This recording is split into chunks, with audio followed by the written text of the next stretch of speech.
This is the Relevant Podcast.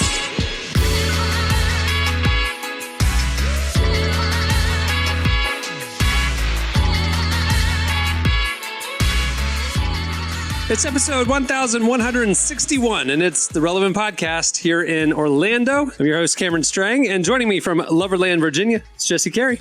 Hello, hello. From Nashville, our managing editor, downtown Emily Brown. Hey, y'all. And from LA, you know him from Social Club Misfits, it's Marty. As I live and breathe. No. Still trying that one out. Yeah. You're getting closer. You're circling it. I saw a Western. Yeah, I saw. You know, a lot of people probably realize this, but we record, as Cameron denotes in the intro, from different locations. And we use a product called Riverside, but it's not too dissimilar, you know, with basic functionality from like Zoom or Google Hangouts or whatever, you know, people are doing. So obviously, since the pandemic, these have become just a part of our lives, these type of video chat platforms, you know. And we were just talking prior to you joining us, Marty, that the one we use has a new background feature. Where you can do custom backgrounds.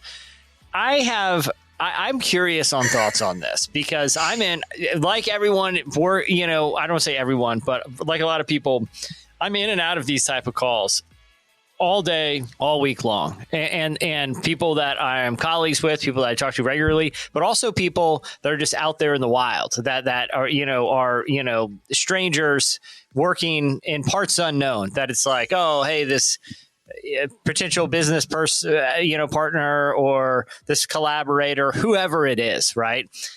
And I judge their character not by their actual backgrounds, because I don't care about people's actual backgrounds. If you're working from home, what do I expect? And most people just look like it's in a room in their house, and probably a quiet one. I don't really care. I don't really put that much thought into it. You know what I mean? Mm-hmm. Like I did one time, I was in a serious business call, and a shirtless man in a towel walked by and then walked back by with a laundry basket. And it was apparent that this person was recording like in their basement laundry room space, you know?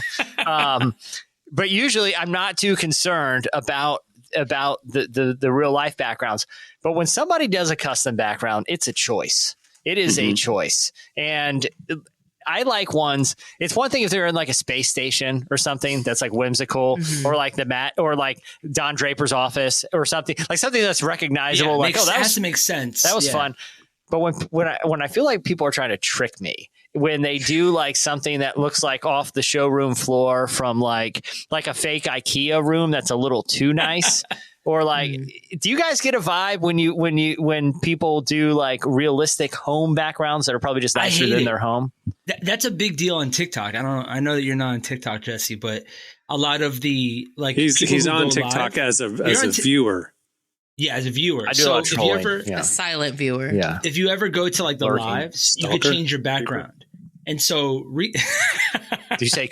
I think lurker and creeper are a little bit different, but continue, Marty. Lurker is a good version of creeper. You know, they got a bad name, but so on live, you could put a background. And so recently, there was a guy he's like a guru, and he was selling his course, and it really looked realistic. Yeah. Until something happened. He moved. Someone got in the photo, and it just removed it. And you see him in this like he looked like he was in the projects, like.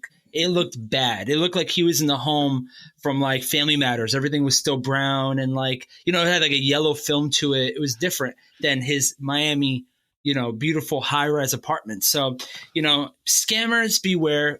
It's over for you. It's a red flag. I'm just giving it out there. Big red flag. Look, I mean, we're coming. This is a lot of people are graduating from college in the next couple of weeks, and they're going to be preparing for job interviews, right? I'm just giving you a piece of advice. If you want to do the actual Family Matters living room, that's funny. Do it. But don't do a fake house. That's a red flag. I had one that I used to use on Zoom where you could do a looping video. Do you remember that? You could do a looping video? Oh, yeah. The looping video was me walking up behind myself with a knife, going to like attack me. And then it would just like loop again. And it just looked like someone was coming. In the background, like, well, it's like you're trying to stab yourself? Yeah, it was like me creeping up behind me like this, and then I'd come out of camera, and then it's like me loop. It was a loop of that, and they didn't like that. In like the meeting that I took, they didn't really like that too much. So I hope it was like with like a super professional meeting with like a label executive or something. I think it was with Compassion, believe it or not. They wanted me to speak, and I thought it'd be like a funny thing, but I didn't know that everyone in the meeting was going to be over 40, 50, 60, 70. And I happened to be the only young person. So they were like, they thought it was like real. They're like, what's going on? And I was like, I should have read the room. I read the room like a fifth grader. Dang it. You do either whimsical or just go at your own house. I just feel like it's more honest, Yeah. Do you guys have feelings about this? Not strong ones. I love that. Not strong ones. Not. I do remember because like my background, I recently like a couple months ago, I like flipped my desk around, and so I'm still in the same room I'd always been in, but you could see a different side, and you can now see the side with a lot more art. And I remember the first staff meeting we had. I remember like Cameron was like, I literally am seeing a whole new side of you, because it's like you see what my house is like, what my home is. Well, and she previously was closer. she was sitting a foot away from a wall, so it looked like she was in a jail cell. That's all we knew of her. And now we're like, oh, look at her lovely environment. She has taste. He thought I was in jail. That's why he kept giving me raises. He was like, you know what? Let's give Emily a raise. She looks like she needs a warm meal. She looks like she's in a. But again, there's an intimacy. Apartment. There's that intimacy of being in a corner of someone's home. But like, I was on a call one time, and it was like a fake Restoration Hardware type of vibe, And I knew the person, and I complimented. I was like, "Dude, your house actually looks really great." He's like, "Oh, thanks. It's a filter." I was like, I felt so betrayed. Deceived. So betrayed. There's some that offend me. Like, don't be on a boat in the middle of a meeting. Like, don't have the background of a yacht. I don't know why. Like, there's one that I saw like that. Where they're on the ocean. I'm like, what? That makes me feel like you're not taking this serious. I'm sorry. But that's my point. Like, if you're in Jerry Seinfeld's apartment, oh, I see what you did there. Cool. Yeah, I get it. But if you're if the background is the Twin Towers, that's going to offend some right. people. Okay. Moving the show along. Speaking of towers, Gateway Worship is joining us. I don't know. Towers, Gateway. Gateway Worship has a new album coming out. They join us. At the end of the show, I'm excited about this. We have a game. Emily mentioned a couple of weeks ago some of the unhinged dating profiles, dating prompts that she has come across in the dating app world. We made a game about it called Unhinged Dating Profiles. I'll explain later. You don't want to miss that. All right, stay tuned. Up next, it's Slices.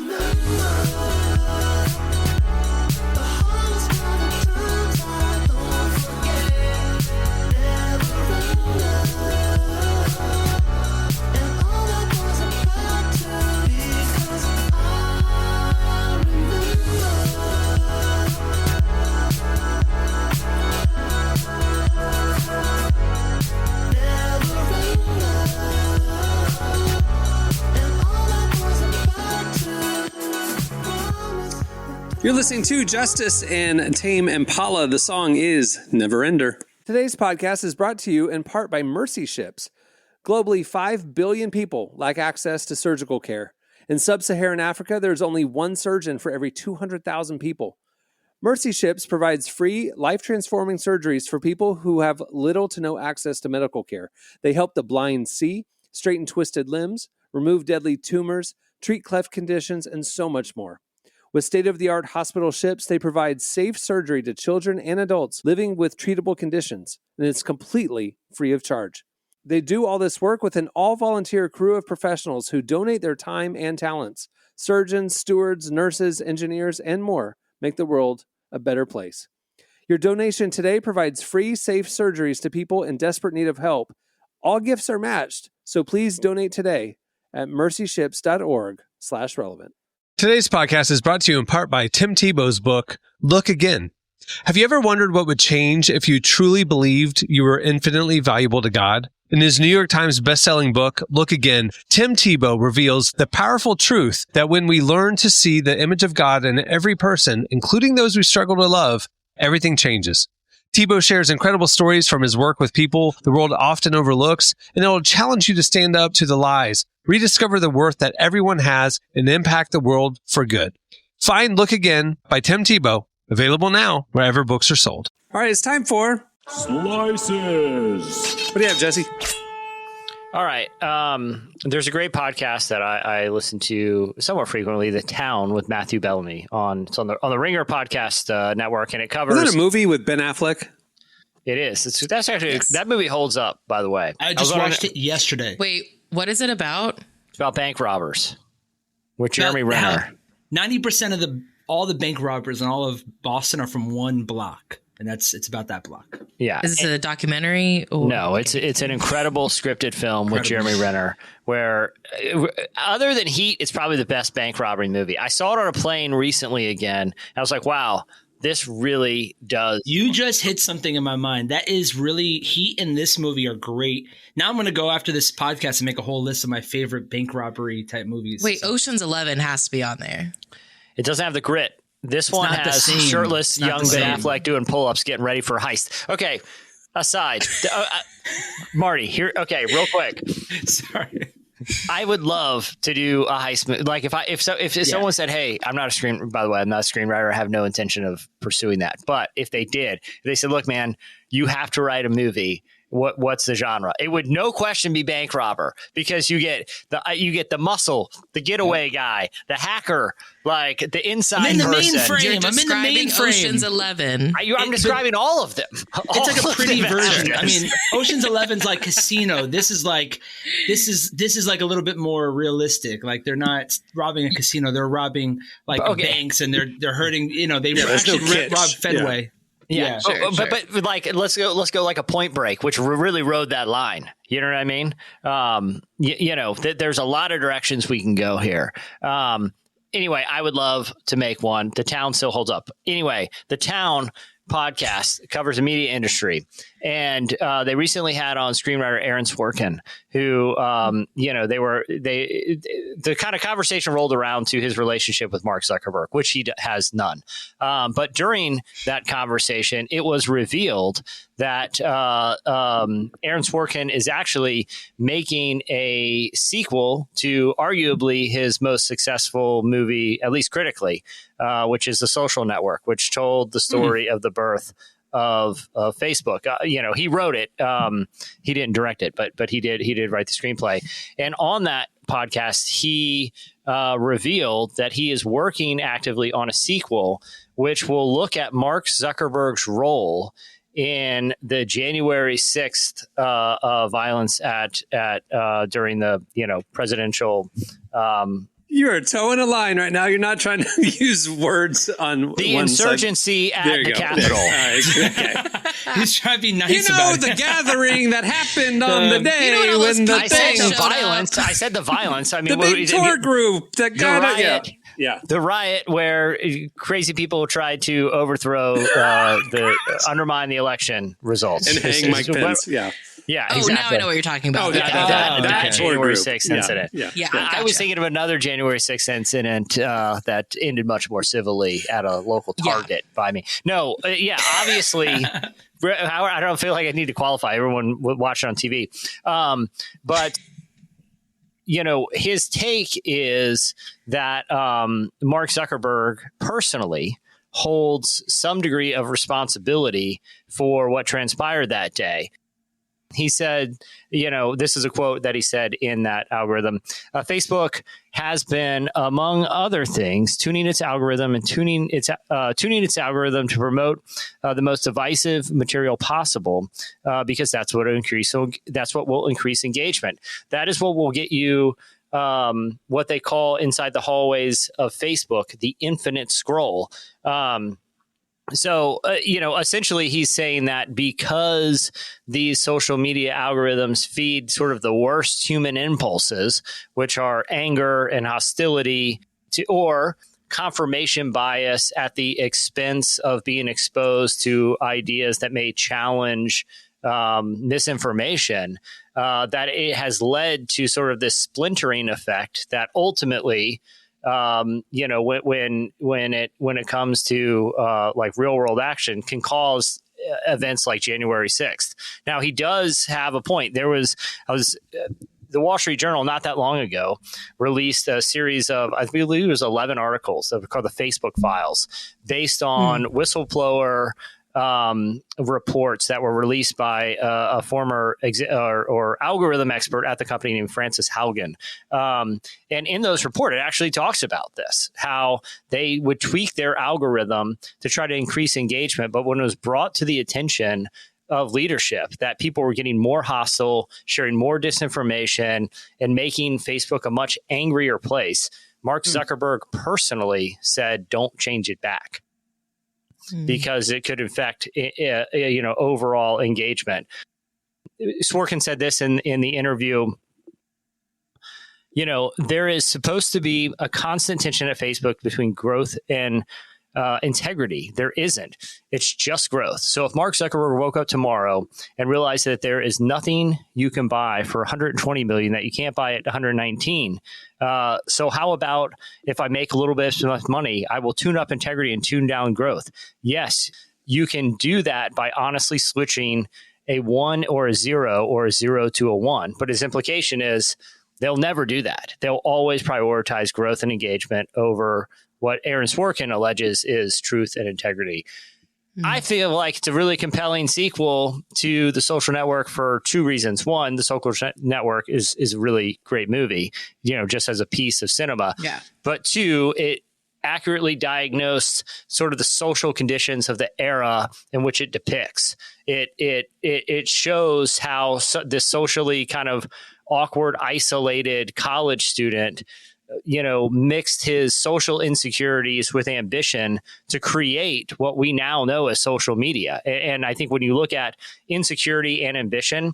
Well, MySpace did exist when Facebook came off the back of Friendster. I mean, it existed. But I'll say this, but it didn't exist at the level that Facebook took it to. Like, of course, I think that, and I think it's because Zuckerberg injected those two things, which was insecurity. He was depicted as this insecure college student who looked at this as a way to get himself into the fans groups he wanted, and just, unbridled ambition. He would grow this thing at all costs, even if it was the friendships that he so wanted. It was a very interesting diagnosis of the state of the culture at the time, where I think this movie will too. Sorkin can bring this to light and make people think about the moral obligation that some of these very powerful companies have to the greater good and society and things like that. But Facebook had their earnings call this week. And as a corporation, their only job, in their view, is to drive shareholder profit. And so they talked about, we're investing in this, we're investing in that. We had record-breaking revenue. We beat we beat our quarterly expectations, all this kind of stuff. But they were saying, like, we're gonna do XYZ coming forward. And the shareholders didn't like what they heard because it wasn't immediate short-term profit as the priority. Like Zuckerberg was talking about some longer-term AI investments, things like that.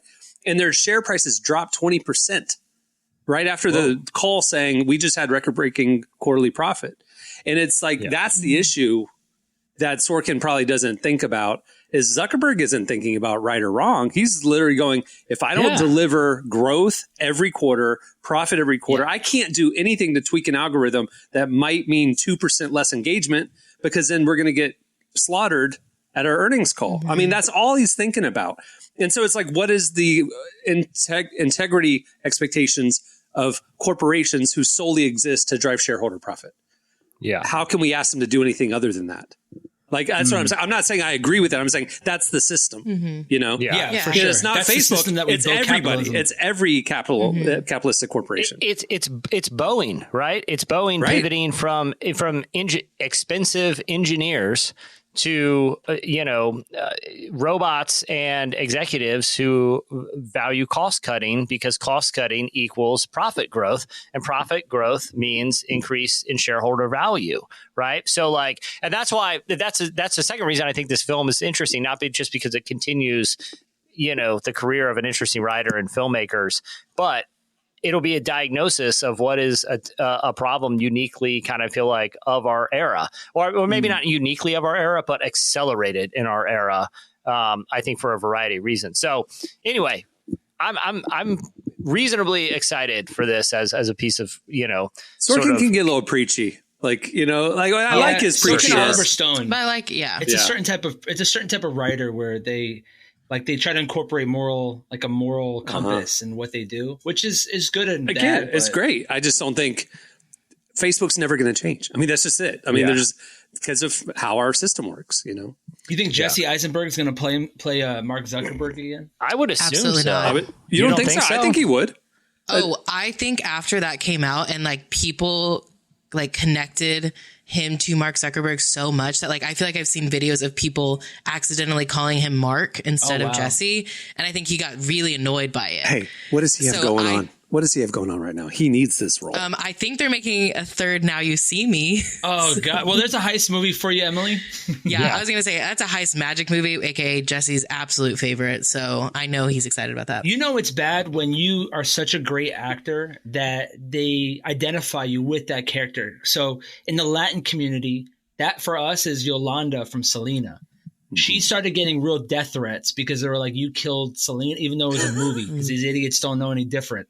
Like, you're such a good, you're just like pigeonholed. It's like George from Seinfeld. You're just pigeonholed there. You're such a good actor. Yeah. And I feel like Jesse Eisenberg he hasn't done a ton, but he has done enough that like it's clear he does not want to be associated with Mark Zuckerberg. So I'd be very curious. I mean, maybe he does it for the right price point. I'm sure he would, but he'll do it. But I mean, to work with David, I assume David Fincher would come back for it. Oh yeah, let's. But if you get the opportunity to work with David Fincher and Aaron Sorkin twice in your career, I feel like with a good payday. See, the thing is that like I love Social Network. It really is one of my favorite. I've never movies, even seen the movie, by the way. It's really good. It's so good. You'll like it. But Andrew Garfield was like my favorite character in it, and like he's obviously not going to be in the sequel. Mine was Justin Timberlake. Mine was the Winklevi. That's. There's certain movies. I feel like that movie would stress me out. Yeah, he's definitely not going to be in it. I just wanted to say Winklevi because it's the Winklevoss twins, and I feel like that's how you pronounce them as a like octopi. Like multiple octopuses is octopi. Got it. But yeah, they're definitely not going to be in it. So all right, what do you have, Marty? What's going on, guys? All right, so I have a really great slice that I've been really excited to share. You guys remember last year, Southwest had like a total meltdown. Everyone was stranded. I was a part of that. I was stuck in Atlanta for 3 days. What? Did you sleep at the airport? What'd you do? I did. What we did was, you know, those little, we were idiots. We could have drove. It's only like an 8-hour drive. But instead we were like, let's wait for Southwest because we had like, we were like, let's just wait for Southwest because they kept like dragging us on. We'd wait. They'd change it 3 hours. So it came 2 days. By the third day we went home. We just bought a Delta and went right home. So we bought an air mattress at, you know how they have like a sleeping store at the airport where you could take like a minute nap. It's like an hour nap. Yeah. Well, we bought an air mattress. We went to the international section where no one was, and we put it in the corner. We bought 2 of them. Me and Fern just knocked out and slept. And it was torturous. Well, they settled for $140 million. That's just kind of like the little pebble for all the customers that got kind of paid out. I wish I wouldn't be here. But that pebble became an avalanche. And so today's report is that our transportation, the one who's in Biden's campaign, who's a part of transportation, Pete Buttigieg, right? Buttigieg. Yeah, no one knows how to say it right. Everyone says it different to me. We're all saying different names. Hold on, Pete. I thought it was Pete Buttigieg. Buttigieg. I heard it too. Where's egg coming from? I've never heard that. It's from the German origin. Pete Buttigieg? I've never heard the news call him that. Slice. Let's just refer to him for the story. Continue the slice. I thought it was Buttigieg. Buttigieg. You might be right. That's actually the splice is all about his name. So let's just stay right here. His freaking name is so hard to figure out. Just kidding. Well, they have come to a settlement with all these airlines, and now, if you get delayed, if your plane gets canceled, no longer do you have to wait 7 to 9 days. You will be able to be paid out. You don't have to apply for this. It is now a common practice for the airliner. You get refunded within 3 hours if you are in a domestic flight, 6 hours if you're in an international flight, not to mention any extra fee. So, for instance, I was on a flight a couple weeks ago. I bought Wi-Fi. Very excited about it. The Wi-Fi didn't work, and I never got a refund for it. And I was always figuring out, who do I even email about that? I just don't know. Well, now what they're allowing you to do is any fee that you were not properly compensated for, even lost bags, within 12 hours, you will be seeing the money back. This is huge. This changes everything. So for all of us, we all fly a lot. This is going to change the game. Last year, I think everyone was just stranded. They didn't know what to do, waiting I was reading a report someone had spent $3,000 for an additional flight just to get home. Those days are over, guys. And my question is, why didn't this come sooner? I just don't understand. But shout out to my boy Pete. We can't say your name, but we do appreciate it. No, I'm excited about this because when I flew to Texas a few weeks ago, my flight was delayed by like 2.5 hours, which is not even the worst delay, but it was still annoying. And since I was there so long, I ended up like going and getting some food and drinks, which it's like $35 to get a thing of fries at the airport, which that's a whole other issue. But it was like, it would be nice to get a little money back so then I can go spend that at the airport while you're forcing me to wait. So it really works out for everyone. I'm excited about this. Yeah, another really good. Well, they'll be fine. I don't care about them. But a really good. I'm very pro corporation today for some reason. I don't know what. Yeah, you what, are. Why am I thinking about the poor airlines having it? No, good. Stick it to them. The poor corporate zombies, the suits. Listen, if Bowie needs to cut a few corners, you pad that stock. You know the loser in all this is It's Delta fine. Shareholders. They're the ones losing right now. Anyway, I don't know. Thanks, Pete. Thanks, Pete. Mayor Buttigieg. All right, well, that'll do it for Slices. Stay tuned. Up next, Gateway Worship joins us.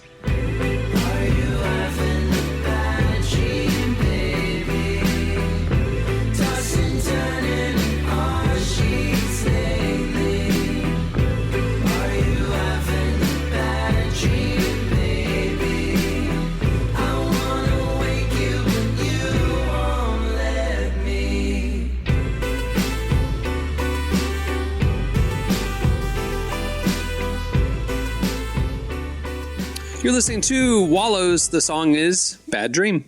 Today's podcast is brought to you in part by John Mark Comer's book, Garden City, a book that speaks to the tension we all feel between work, rest, and purpose. The New York Times bestselling author John Mark Comer takes us to the scriptures to identify what it really means to be human and flips the script on the idea that who you are matters, not what you do. He shows that God created us for meaningful work and meaningful rest. Both matter. This book helps you ask and answer the big questions. Does God care where I work? Is there a direction for my life? So you can discern God's heart for your calling, your rhythms, and the way His Spirit wants to shape every part of your life. If you're longing for purpose and a more grounded way to live, check out the new hardcover edition of Garden City wherever books are sold. Well, today's show is brought to you in part by the new book, God, the Science, the Evidence. We talk a lot about faith, but how often do we talk about science in the same breath? You might be surprised to discover just how deeply the two actually agree. For centuries, science has been used to dismiss the idea of God, but today an intellectual revolution is underway. Modern discoveries in physics, cosmology, and biology are consistently revealing the same truth: creation isn't an accident. That profound reversal is what engineers Michel-Yves Bolloré and Olivier Bonassi investigate in their international bestseller, God, the Science, the Evidence.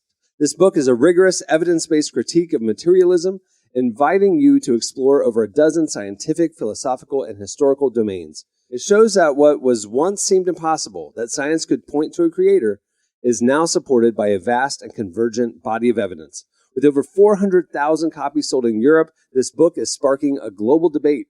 It's thoughtful, fascinating, and a powerful reminder that reason itself affirms the existence of God. Learn more and find out where you can purchase your copy today by visiting godthesciencetheevidence.com.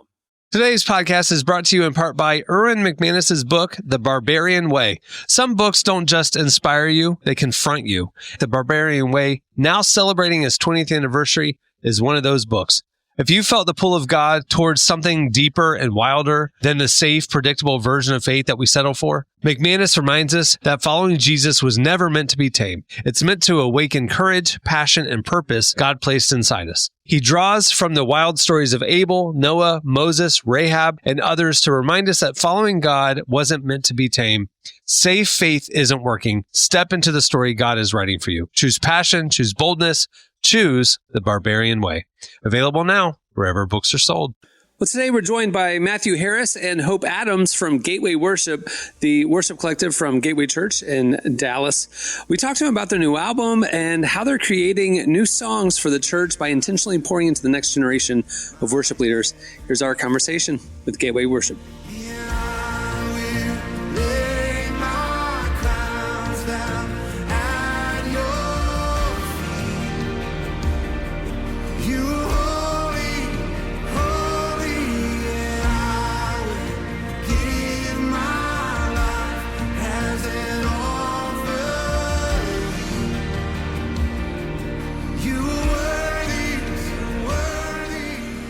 You guys do something really interesting at your church with the Next Gen songwriting sessions. I'm so curious, how did those sessions first get started, and what's the intention behind it? Well, so Pastor Hope actually started our songwriting cultivation kind of portion of our church, and it's one of our central ministries to really steward kind of the creativity across all of our campuses to have a central kind of touch point. And so Pastor Hope really led the initiative on that for us. Yeah, and in 2020, so we had leadership step in. David Thompson, woohoo, shout out to David, came over to worship. And as you know, or maybe you don't know, Gateway has had years of just a culture of worship and writing songs that come out of this house, just that reflect the heart of our house. And so that's been for years. But in 2020, we wanted to get more focused and just intentional and cultivating that culture of songwriting. So we built out a songwriting department, and the sole focus was to pour into our young writers, our seasoned writers, and just partner with our worship community to make space to empower them, encourage them, teach them, and give them space to write. So yeah, that was in 2020, and we've been building thus far. It's a lot of fun.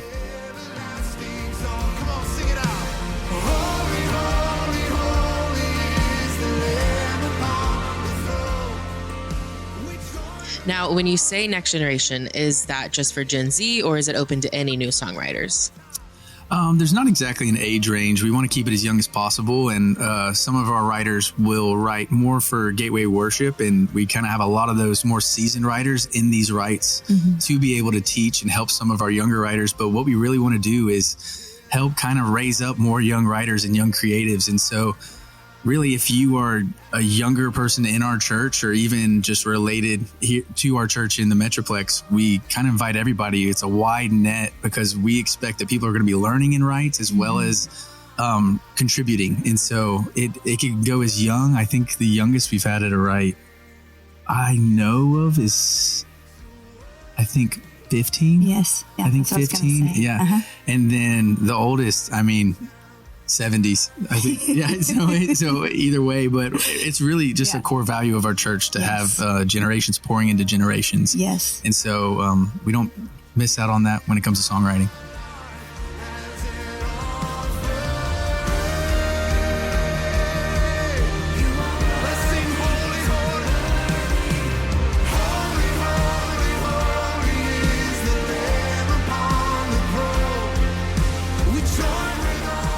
I'd love to know, what are some songs that have come from those songwriting sessions that appear on the album? Yeah, so I'm trying to think. From previous writing sessions, absolutely. So we continually, because we are continually making space for songwriting, we continually have songs coming in and being submitted to Gateway Worship. And so, some of the songs from Chapel Session really came from our previous projects that we did live worship settings of. So our album Completely Abandoned, Crowns Down, and really what we did was out of those two projects, we pulled from them just the songs that have really resonated with our house. One of them I'm thinking about is Jesus Is My Healer. Yeah. That has been such an anthem song for us, and that is on our Chapel Sessions that's coming out. So that's been a big song for us. And I'm trying to think what other ones. Crowns Down came out of a writing session. Yep.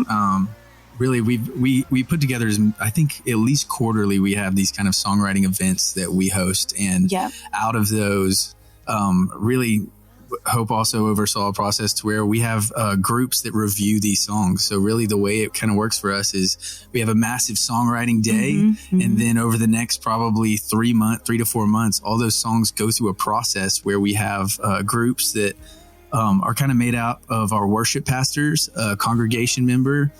We like to span generations within that group as well. So we can have more seasoned ears, not older, but seasoned ears, and some younger ears in there. And then really kind of another piece, there's usually somebody who's a pastor on staff or something like that theologically to kind of give some feedback. And so those songs go from a songwriting day into that review process. And then from there, we decide songs for an album. And so it's kind of the process it goes through. So really any song that is on one of our albums goes through our whole songwriting process. And so both of those two albums are made up of songwriting days in the process. Mm-hmm. Yeah. I think too, Emily, a handful of songs, I'm just, as Matthew was talking, I had a kind of an opportunity to think about these songs coming on the Chapel Sessions project, but definitely Jesus is My Healer. Another song, I Need You. Another song would be Who Else? And which was co-written with Abby Gamboa. We have a version with her as well, a live worship version. And then Crowns Down, which was done with Josh Baldwin. So those I would say those top 4 or 5 songs have really resonated with our house. And so we were like, you know what, we want to do a different iteration of these songs to serve our church well. But then also we are so honored to serve churches outside of Gateway that look to us for song resources. And so we're hoping that these songs will not only be a blessing for our people in this iteration, but it would hopefully be a blessing to other churches as well. Sure.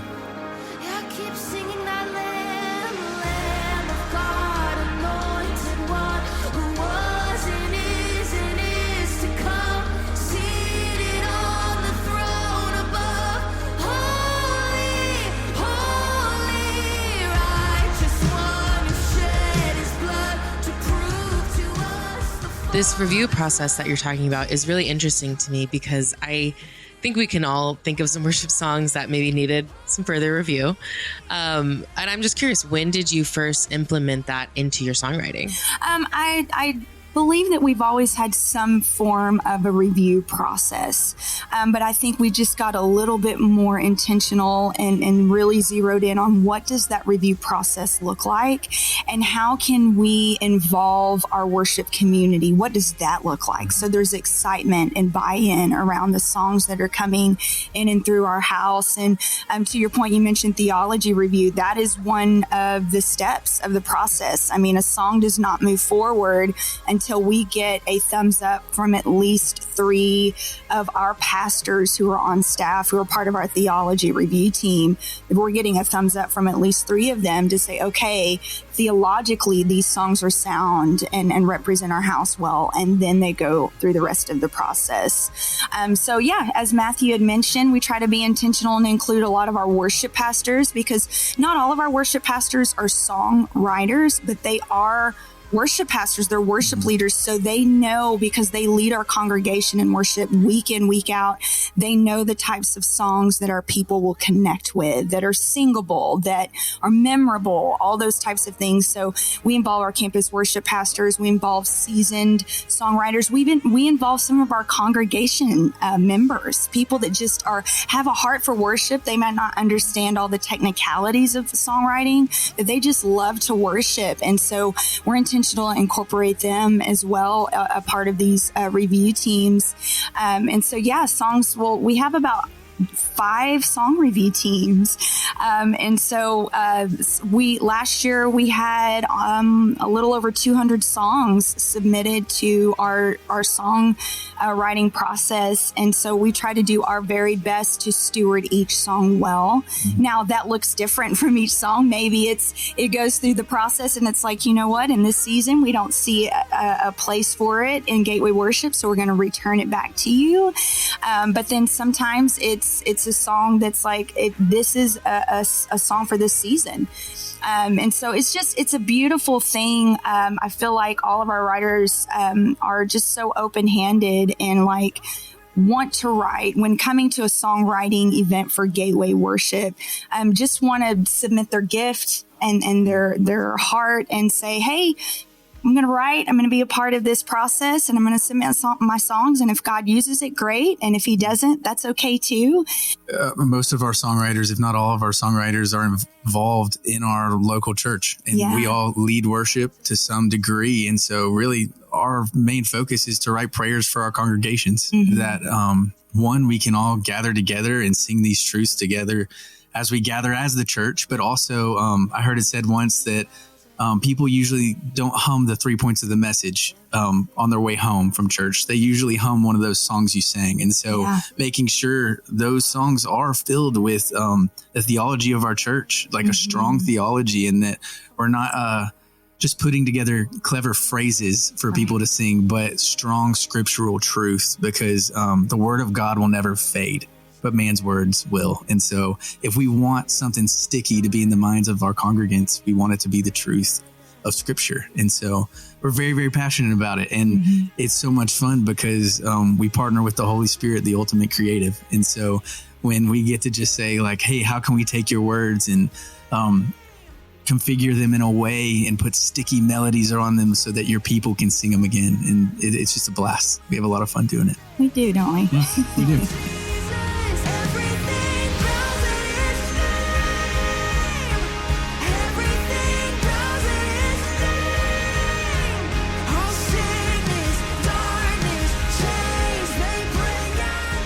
That was Gateway Worship. Make sure to check out their newest album, Chapel Sessions, which drops on Friday. All right, stay tuned. Up next, it's Unhinged Dating Profiles. Gave me plenty signs, turn the night into the daytime. Came up stealing timepieces, now I'm with the Prince of Peace when I take time. I ain't talking that he cleared off his calendar when I tell you that he made time. Heard the gospel through the grapevine, now I stay connected to the grapevine. I've been staying up late, working overtime. Dilly. Trying to find a way to get some peace of mind. Sometimes I forget that it's with me all the time. Sometimes I forget that he's with me all the time. You're listening to No Big Deal and Forrest Frank. The song is All the Time. Well, today's podcast is brought to you in part by the new book, Confessions of a Christian Alcoholic. Author Jonathan Seidel knows firsthand how even believers can get stuck in shame and destructive habits, especially when it comes to one of society's biggest obsessions, alcohol. In Confessions of a Christian Alcoholic, he details his spiral into disordered drinking and shares the 4-step process he eventually used to break free. There's hope for alcoholics who become Christians and for Christians who become alcoholics. Find Confessions of a Christian Alcoholic wherever books are sold. What if you could change a child's life with just $10? Right now, thousands of vulnerable children in East Africa are suffering from jiggers. It's a painful, preventable parasite that burrows into their feet. Soul Hope is the only organization treating it through foot washing, medical care, and durable closed-toed shoes that protect kids long after treatment. $10 may not seem like much in today's world, but when we come together, those small gifts add up to big change. Join the 10 for 10 campaign. $10 protects 10 small toes. Visit soulhope.org/10 to give now. One small gift makes a big difference. Again, that's Soulhope, SOLE, hope.org/TEN. All right, it is time for, I told you at the beginning of the show, we're doing a game called Unhinged, Hinge, the dating app, Unhinged Dating Profiles. Here's the jingle. It's Unhinged Dating Profiles.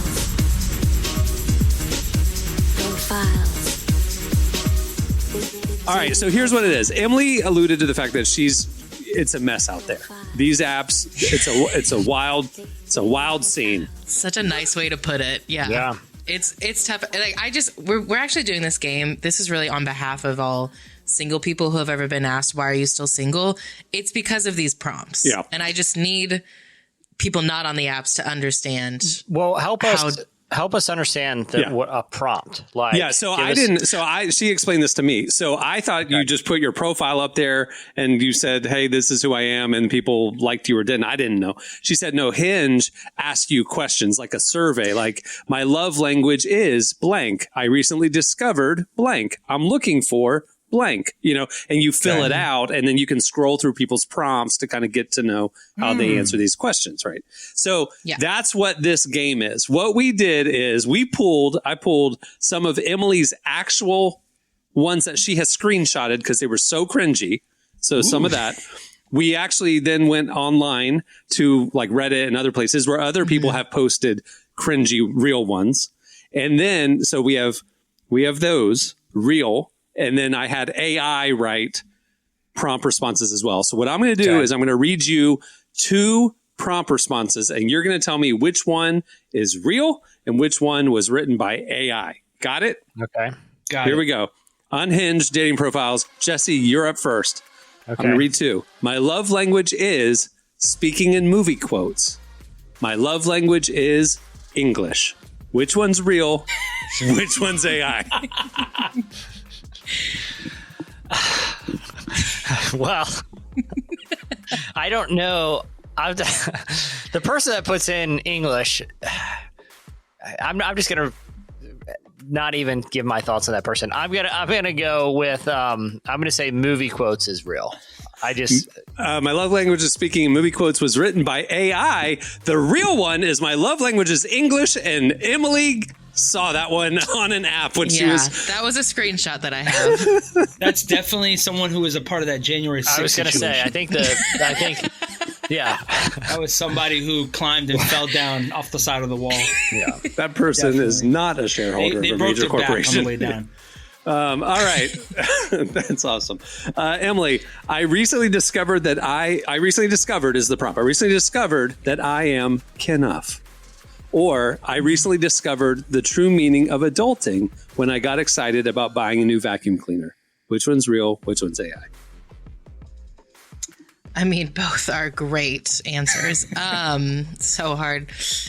I do think the Knuff one is an interesting pop culture one. I don't know if AI gets pop culture references. So I'm going to go Knuff is real.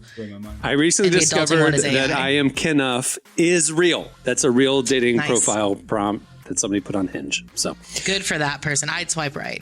All right, Marty, I'm looking for a one life stand, or I'm looking for a conspiracy theorist who can debate the most outlandish theories with a straight face. Which one's real? Which one's AI? The first one is AI because it doesn't make... I don't know, because humans can be kind of dumb. I'm going to just say the second one feels very real and could have been that same profile with the guy who spoke English only. So I'm going to say the first one's AI, the second one is real. Okay. I am looking for a one life stand. It's an actual prompt that Emily came across and screenshotted. One life stand. So Emily, did you? That one's a thinker. Did you respond to Mr. One Life Stand? He's looking for commitment. You know, that one I did think about it for a while, mainly because I was trying to figure out what he was trying to, what we were going with here. I do think it ultimately was a swipe left for me. Oh, which is it's not a good joke. It's like he tried really hard and he tried, and that's the thing. It's like if you tried. That's tough. That's what you came up with. That's why I thank God, well, I shouldn't say that. I'm glad I'm very happily married. I would, this seems like such a minefield.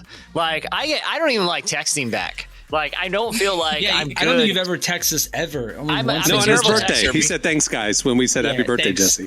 Because I always, he put THX. That's it. I always get concerned that I'm an overthinker with texting. Like I rewrite text like 5 times and it's causing me too much anxiety because it's like, I feel like pretty good at communicating in this format where I'm speaking, but every time I'm like, oh, that's not right. No, they're going to read that wrong. That's not funny. No. This sounds like a straight up nightmare because if you try too hard, then you get screenshotted by girls and they share it with their friends and laugh at you. But if you don't try hard enough, you're a loser. I want to put this out there. Not all of them are bad. These are obviously the worst of the worst. So don't think that I screenshot every single profile and send it to my friends. Just the ones that are cringe. But literally, she telling me about these is like, this is why I'll never go on an app ever. I don't want to be the thing that gets screenshotted and laughed at by a group of friends. You know what I mean? So anyway, here we go. Jesse, don't hate me if I order a cookie for dessert, or don't hate me if I burp. Which one is real? Which one's AI?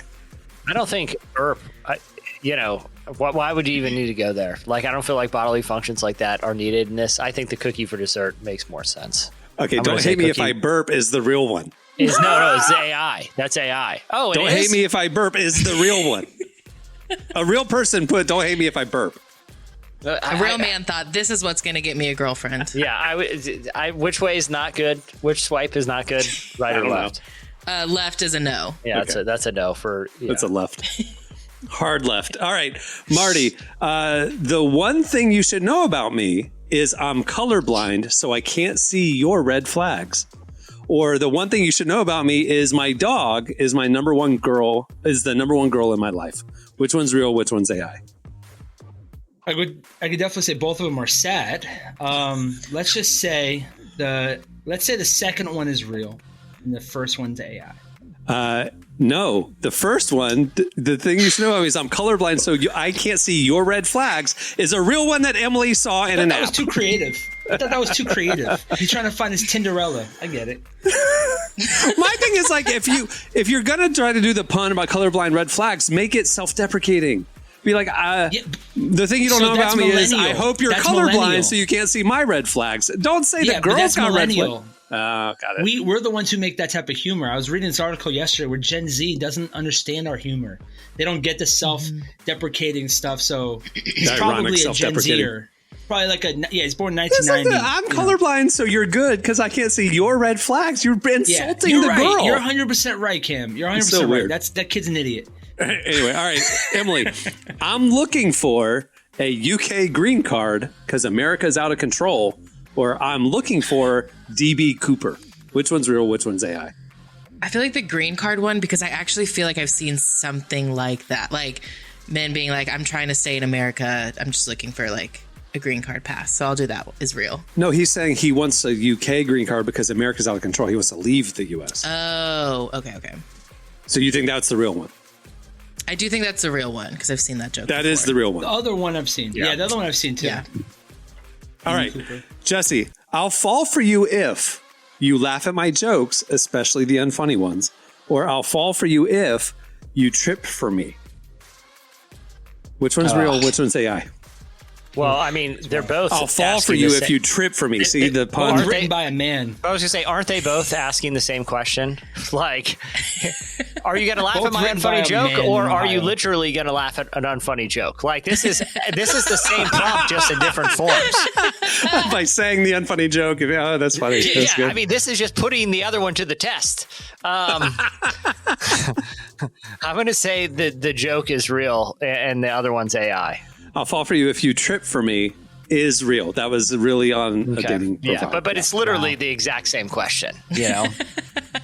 All right, Marty. It's like saying do you like Pepsi or Coke better, or me coming to you with a Pepsi and Coke, you know what I'm saying, and just handing it to you. See which one you take. Yeah, exactly. Yeah. All right, Marty. I want someone who is a Proverbs 31 woman in the streets and a Song of Solomon woman in the sheets. Or I want someone who appreciates spontaneous adventures, especially if spontaneous means we impulsively adopt a stray cat on our way home. Which one's real and which one's AI? I can definitely say both are sad. I'm going to say the second one is real and the first one's AI. And man, this is just... I want someone who is a Proverbs 31 woman in the streets and a Song of Solomon woman in the sheets. I've heard that before, a real one that Emily came across when she was on Hinge. It's a real one. No one's going to fall for that. Like, that's the thing. I'm just kind of like thinking these people are not setting themselves up correctly. Who's going to fall for that? Who's going to be like, this is really funny. I should date him. Like, Emily, did you fall for that? Did you swipe right? Absolutely not. I do remember I immediately screenshot that and immediately swiped left. And I would have screenshot it. Reported it to the authorities. Yeah. I would have reported him to the Department of Homeland Security. The screenshot is brutal, I'll be honest. This guy's a psychopath. All right. Here we go. Emily, I'm looking for the Pam to my gym, or I'm looking for my keys. Have you seen them? Which one's real? Which one's AI? That's funny. Okay, the second one's funny. Unfortunately, I know for a fact it's the Pam one because I've seen that far too many times. Men, if you're listening to this, take that off your Hinge profile. Yeah. It's not fun. The real one is I'm looking for the Pam to my joke. AI came up with a pretty good joke. I'm looking for my keys. Have you seen them? That's pretty good. Yeah, I would swipe right on that. I gotta be honest. I hear it and I'm like, that's a pretty low bar. Like, even for AI. I mean, come on now. But what are you, Ashton Kutcher? I mean, it's better. The prompts that we've heard. Yeah, it's better. That's what I'm saying. It's a low bar. Yeah, it's good for this game. But I mean, this game is like the worst of the worst. It's the best of the worst we've ever heard in our lives. Constructed by artificial intelligence or real losers out there. Jesse, here we go. Ready? Give me travel tips for my backyard, or give me travel tips for your favorite destination. Which one's real? Which one's AI? Favorite destination's real. Gotta be. The real one is give me travel tips for my backyard. A real guy put that on his profile. Jesse, I can like see your face getting sadder and sadder for the men and women out there that have to face this. It's like deflating a balloon I'm not even slowly. angry at Andrew Tate anymore. Now I'm like, we need Andrew Tate now. Now I'm not even mad at him anymore. Oh, gosh. Wow. This is escalating rapidly. Just kidding. All right. Here we go, Marty. Unusual skills, : unusual skills, vehicular manslaughter, or unusual skills, can say my ABCs backwards. Which one's real? Which one's AI? So the first one has to be real, or AI is going to kill us all. The real one is unusual skills, vehicular manslaughter. Somebody really put that on. Has to be. Put that on their dating That's profile. just that type of humor that, that guy is building a bomb in his basement. I know the type of guy that is, AI is kind of like a neckbeard in this situation. You guys realize that throughout these like very neck incel vibes. All right, let's see. Emily, believe it or not, I am emotionally available. Or believe it or not, I once accidentally joined a cult for the free cookies. Which one's real? Which one's AI? See, based on this game, I don't think a man would put that he's emotionally available. So I'm going to go with the cookie one is real. The real one is, believe it or not, I am emotionally available. AI wrote, believe it or not, I once accidentally joined a cult for the free cookies. So AI's cracking the jokes. Yeah. Disturbing jokes, but jokes kind of dark. Yeah. Yeah. All right, Jesse, the key to my heart is honest communication, or the key to my heart is manipulation. Which one's real? Which one's AI?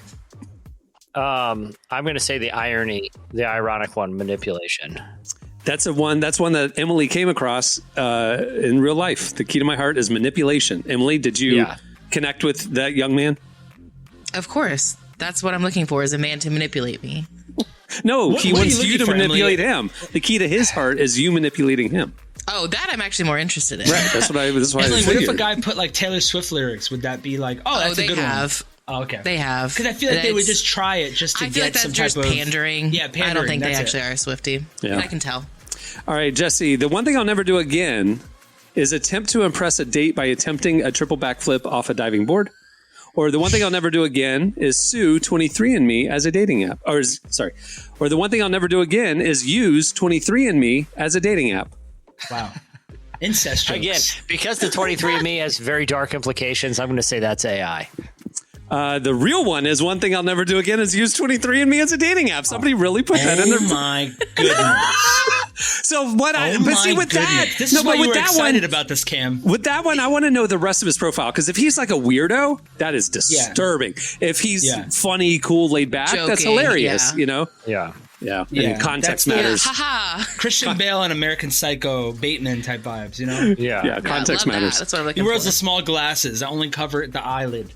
All right, Marty, we just got a couple more real quick. Marty, dating me is like eating a bag of Lay's chips. They aren't the best, but they'll suffice. Dating me is like being handed a mystery box. You never quite know what you're going to get. Which one's real? I'm going to say the first one is going to be AI. The first one is real. Somebody really wrote, dating me is like eating a bag of Lay's chips. They aren't the best. The bar is but lower. it'll suffice. We're playing limbo over here?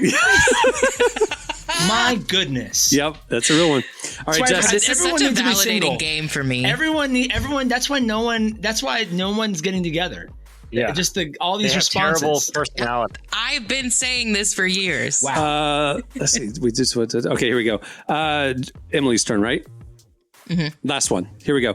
My best travel story is I accidentally got married in Greece. Or my best travel story is I accidentally boarded the wrong bus and ended up in the wrong country. Which one's real? Which one's AI? I really want the marriage one to be real, because not that I would swipe right on them, but I would swipe right solely to get the backstory, and then I'd probably unmatch with them. So I'm going to go with the marriage one is real. My best travel story is I accidentally got married in Greece is the real one. Somebody really put that on a dating profile. And if that was you, please DM us, because I want to hear the full story. Yeah. The second one's the plot of how that one movie where it's not Without My Daughter. Remember that old movie from the 90s where the guy took her to Saudi Arabia? That's the plot of that. Taken? That's a whole nother genre. Well, let's talk about that later. That's a different type of heist movie. Different heist movie. Give me back my son. We should probably do this for our next question of the week on the next episode of ask people the worst dating prompts that they've seen in the wild for real. Yes, that's a good one. Anyway, all right. Well, that'll do it for Unhinged Dating Profiles. Well, before we wrap things up, I want to thank Gateway Worship for joining us. Make sure to check out their new kind of stripped down acoustic project called The Chapel Sessions. It's coming out on Friday, or check out their new live album that came out last month called Crowns.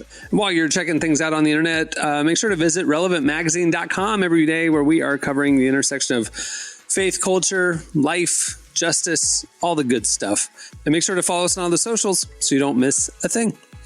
All right, on that note, we'll wrap it. I'm Cameron Strang. I'm Jesse Carey. I'm Emily Brown. I'm Marty. We'll see you on Friday. Have a great week, everyone.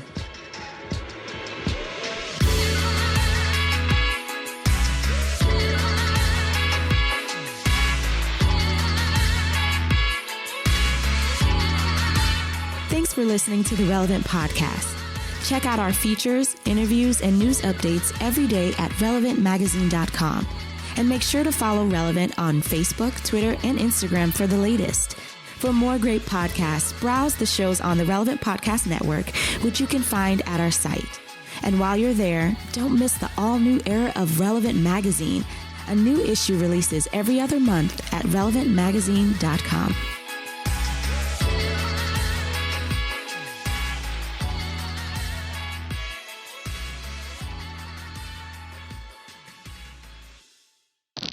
Disturbing jokes, but jokes nonetheless.